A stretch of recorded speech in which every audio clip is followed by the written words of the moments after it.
What is going on, YouTube people? Northeast Ohio Cards and Comics here today to talk about the hottest market on the planet in the collectibles world, Marvel cards.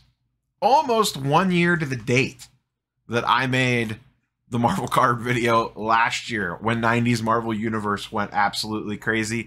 Here we sit almost 1 full year later, and Marvel cards are the talk of the town again. As we all know, the PMG market has been going absolutely crazy, and it continues to go crazy with just sales one-upping previous ones. FOMO is fully kicked in. People are going nuts, and it is bleeding into a bunch of other things. We are starting to see other cards from other sets begin to rise and rise rapidly. We'll talk about Vibraniums today, PMGs, and some other stuff. What could possibly be next, what I think is next, and some stuff that I am potentially looking for / gunning for and have already purchased in some cases. Like, comment, subscribe. You guys and girls know the drill. PMGs. Whew, man. These things keep going wild. One sells and literally the next one is up $100. I have the Spider-Gwen bronze pulled up here. I chose Spider-Gwen here because it's a character that I track. I would like to own a Spider-Gwen PMG. There may or may not be one coming in the mail. We'll talk about that in a future mail day video. But I pulled up the bronze here. These ones are out of $199. This is from 2017 Fleer Ultra Spider-Man. There is also PMGs in 2013 Fleer Retro, 2015 Fleer Retro, and 2020 X-Men Metal, and 2018 Fleer Ultra X-Men. 2013, 2015, those are the big boys, 2013 specifically, but some stuff from 2017 has really started to get the love lately, especially characters that have previously not had a PMG, like Spider-Gwen. And anything Spider-related has been going extra crazy lately. Basically, all the key characters are going nuts, though.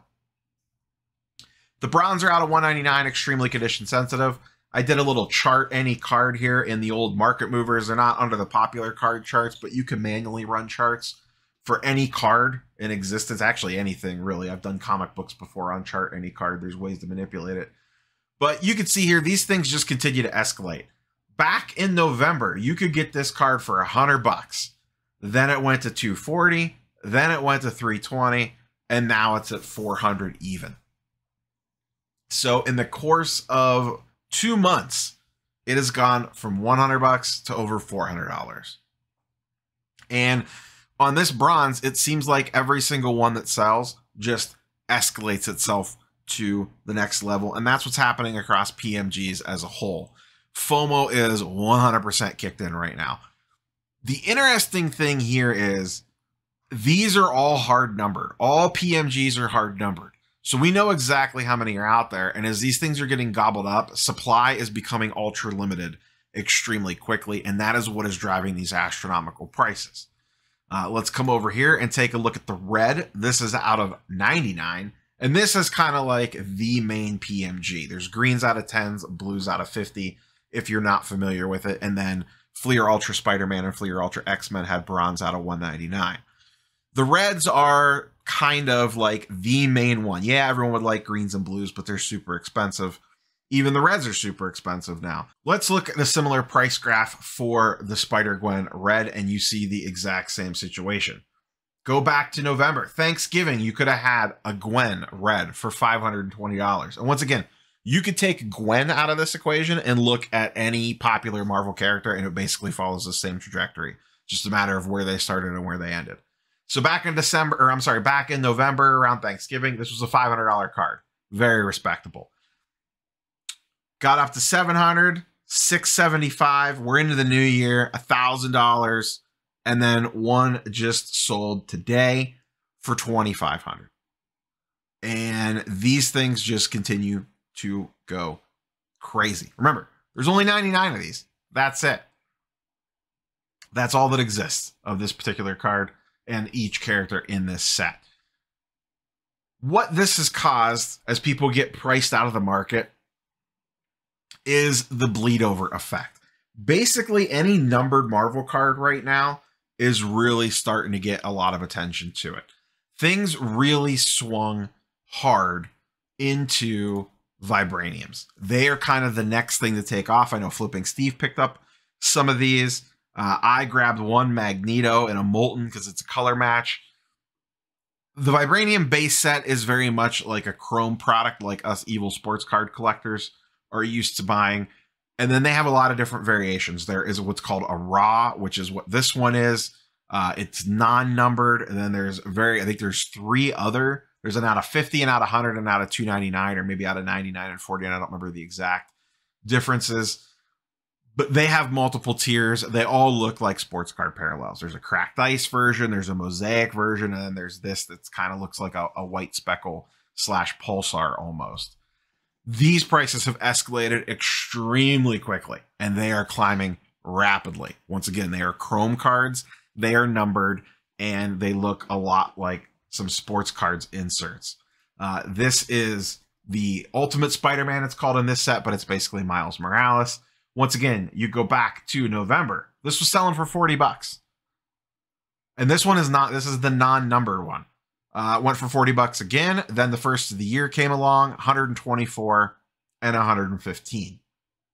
Almost tripling in price.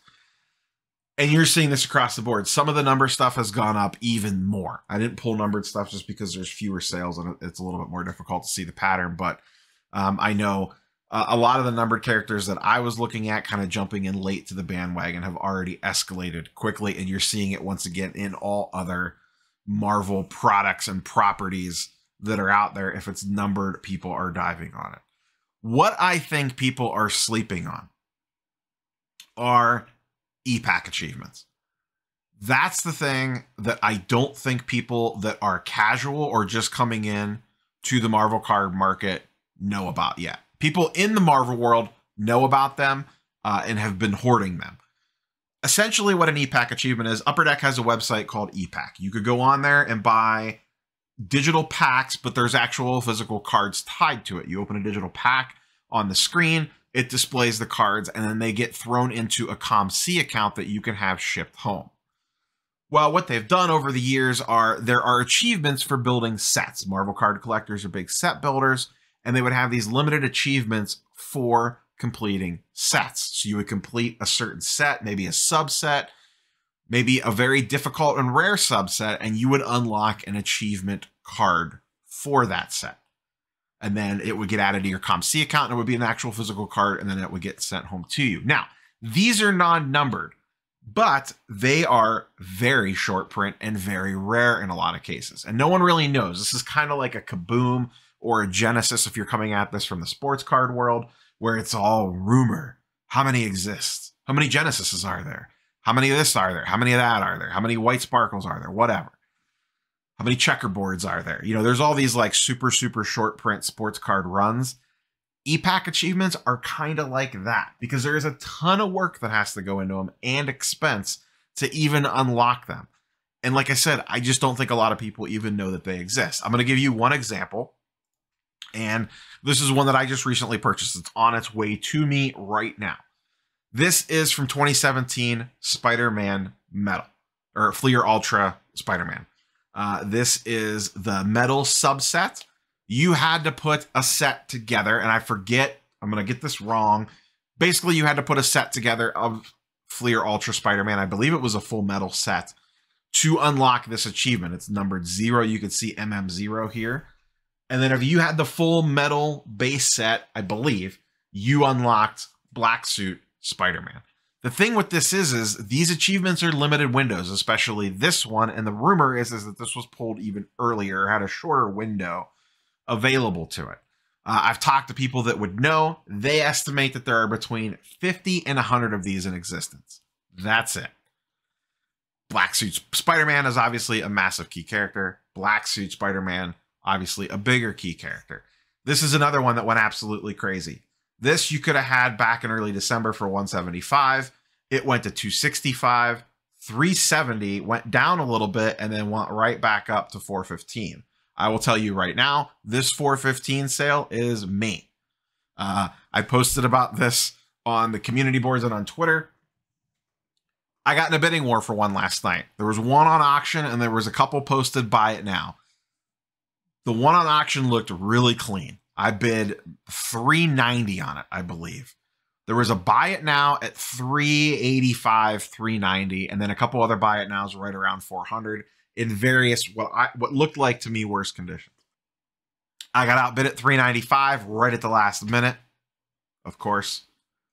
I immediately looked at the other ones and said, you know what? I could see what's going to happen here because those are the last three on eBay besides one astronomically priced. So I just slammed the buy it now on the one for $385. The problem was at that time, someone must have been watching the auction and changed the price to $415. Oops.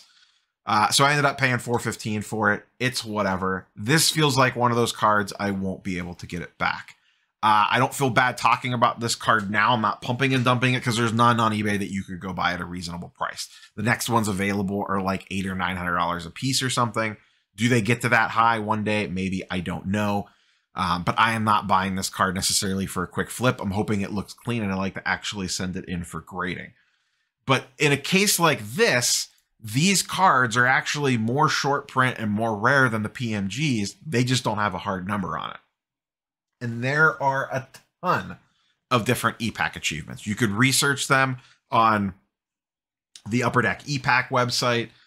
You could look at them on a few other various different places. I believe Cardboard Connections has the base checklist listed there, and you can compare it to the EPAC checklist. And there's some other sources out there if you do some Googling to find exactly what's all out there. Almost every set has some type of EPAC achievement to it. It's just a matter of what they are, how rare they are, what characters it is. Sometimes it's a full set. Sometimes it's an individual card. There's EPAC achievements, PMGs.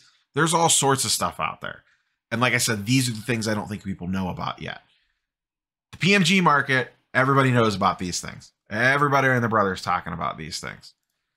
Vibraniums, they're already seeing the run-up. Preserved in Ambers are another numbered Marvel card. Basically, any Marvel card that is numbered right now is going crazy. And like I said, I think EPAC achievements, a lot of them get a lot of respect. They're not cheap, but I just don't think people realize how rare some of these things are. And that's where I've been spending a lot of my time looking at is stuff like this. Everyone right now in Marvel is trying to find the next thing. So you're seeing a lot of speculative buying. Where does it go? I don't know. We've talked about this a bunch on the channel. I've done videos on it. I talked about it in a great Marvel roundtable that I was on a bunch of different Marvel content creators channels on Sunday night.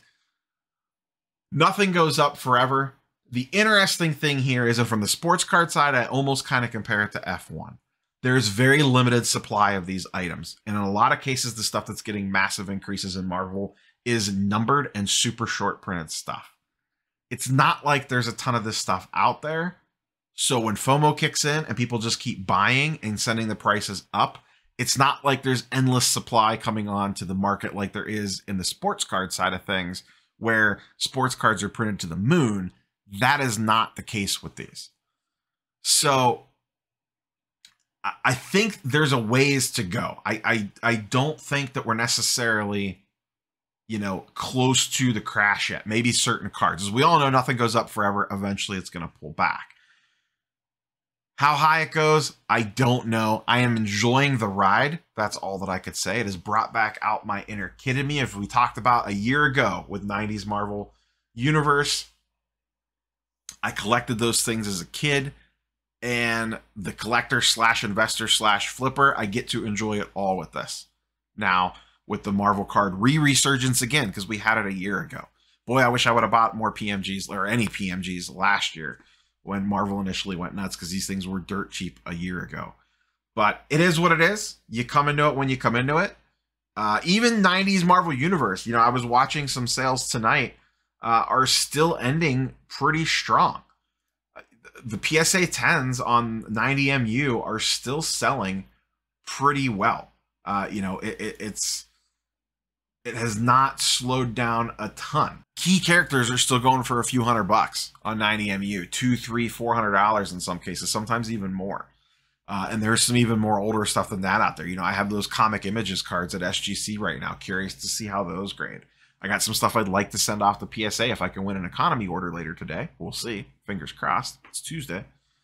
So Marvel cards, absolutely insane. I do not necessarily see an end anytime soon. I think we're still in the establishing new floor territory, but be careful out there. You know, if you're putting money into it and you could take some profits out of it to cover your losses or cover your expenses rather, never a bad thing to do. Once again, we've seen this with cards, sports cards. We've seen this with comic books. These things spike and they pull back. It's only a matter of time until there's a pullback. But for right now, I'm willing to ride the wave a little bit and see what happens. That's all I got for you guys and girls today. Like, comment, subscribe. Catch you on the next one. Peace.